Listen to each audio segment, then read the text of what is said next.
It has nothing to do with this particular behavioral process that religions.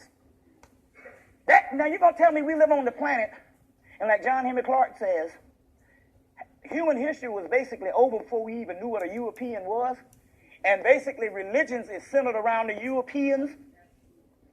And you mean to tell me that beyond religion I can't say some shit based on primal shit? But goddamn, this is what fucking Siva says. And there's not no white people translating some shit.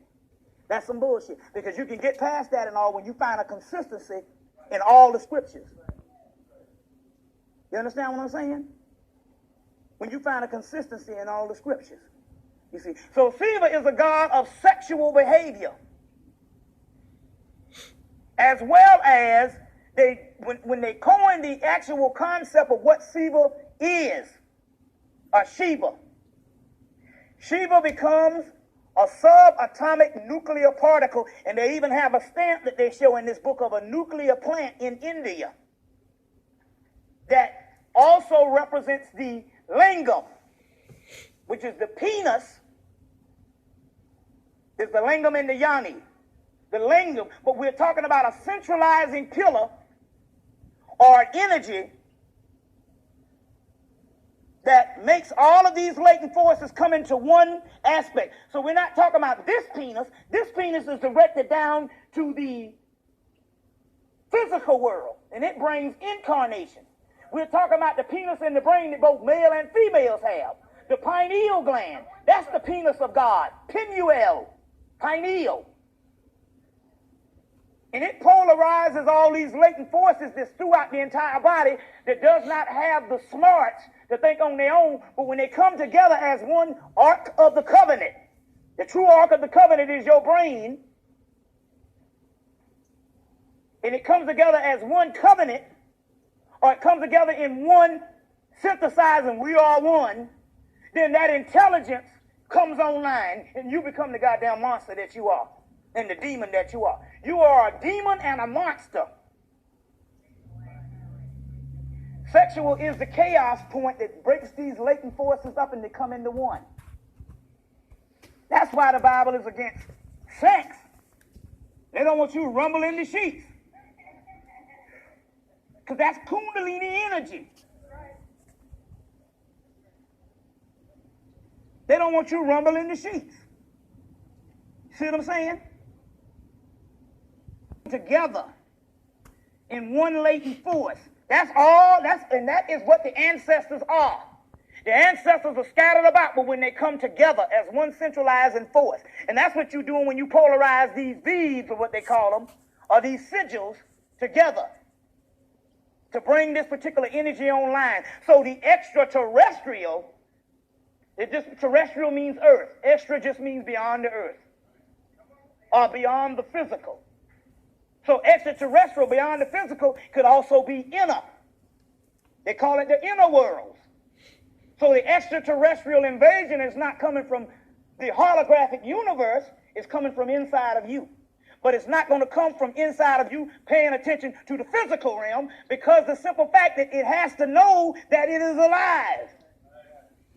And it has been trapped here thinking that the physical body is the true self, and it is not.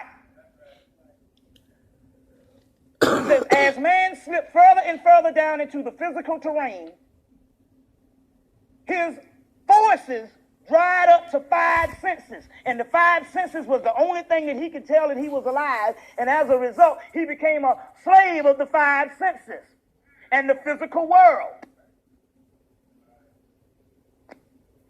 So when I was telling you that you need to go back to high school, I tell you, I purposely, motherfucker, when I say that I don't make my bed, I'm in a metaphysical and a spiritual practice of getting back to the inner child. That's why I don't do the damn shit.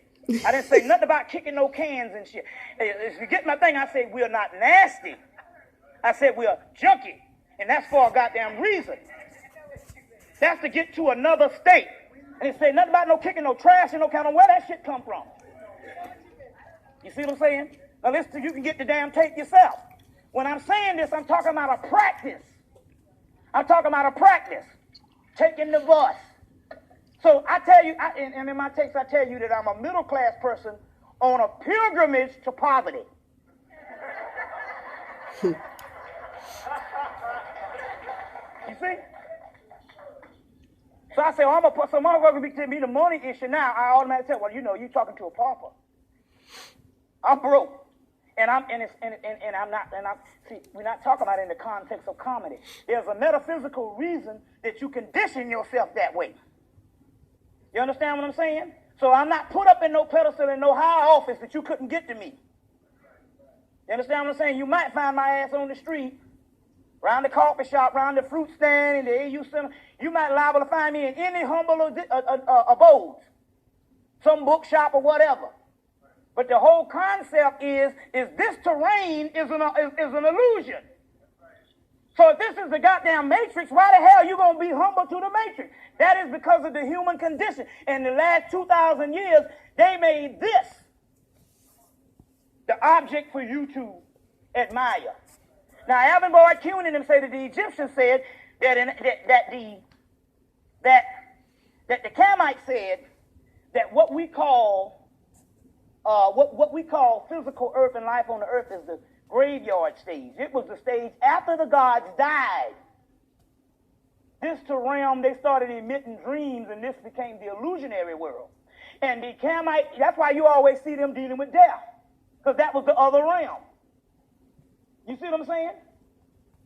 Now, that shit you go on all the walls. Everything is funerary scenes. Even their God is a God of death. The Lord of the dead. That is for a reason. Because they was trying to indicate that this particular earth was not important at all. It was a jailhouse and a prison. You go to India, it's the same thing. You go to Greece, it's the same thing. You see? The later day religions of 2,000 years ago, what made it a slave thing is they started focusing on the physical life and moralism as a moral code as it pertains to physical life. That's not your abode. That puts you deeper into slavery.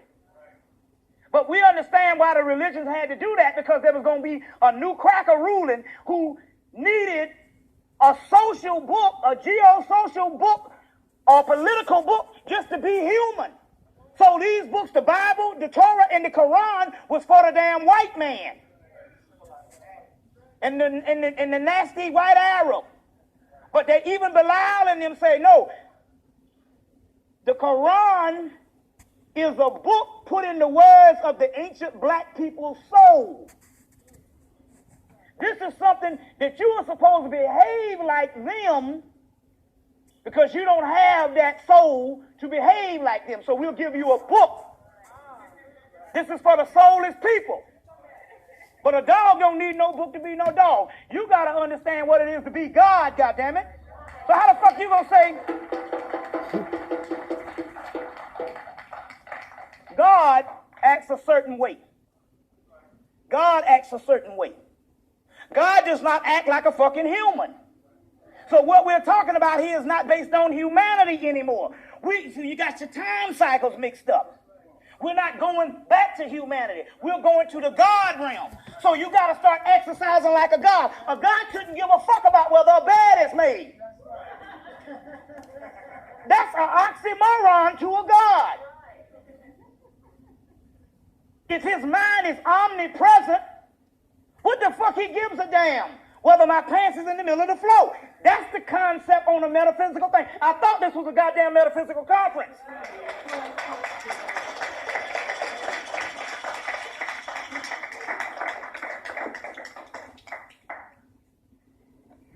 They say gods and monsters. Gods is what you look at as the emblem or the symbol of what you're supposed to be civilized like. The monsters is that's prior to the gods. And that's who the fuck you are. Wouldn't you think a damn Godzilla give a shit about whether my shoestring is tied?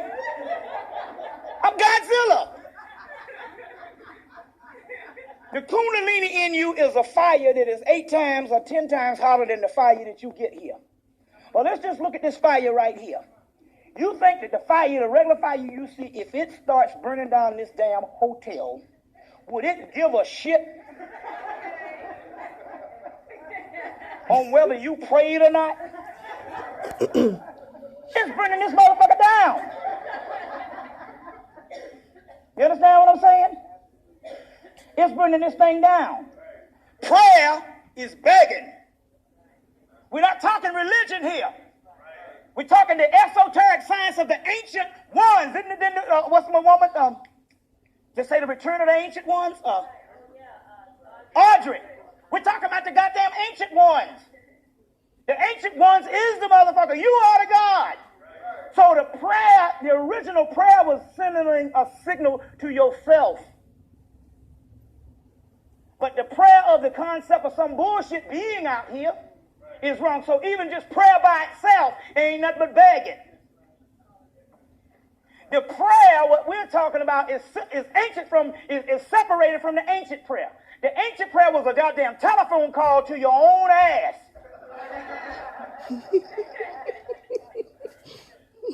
The other prayer is begging somebody you don't know. And you give that energy to those forces that's outside of you that's trying to keep your ass down here in the physical terrain.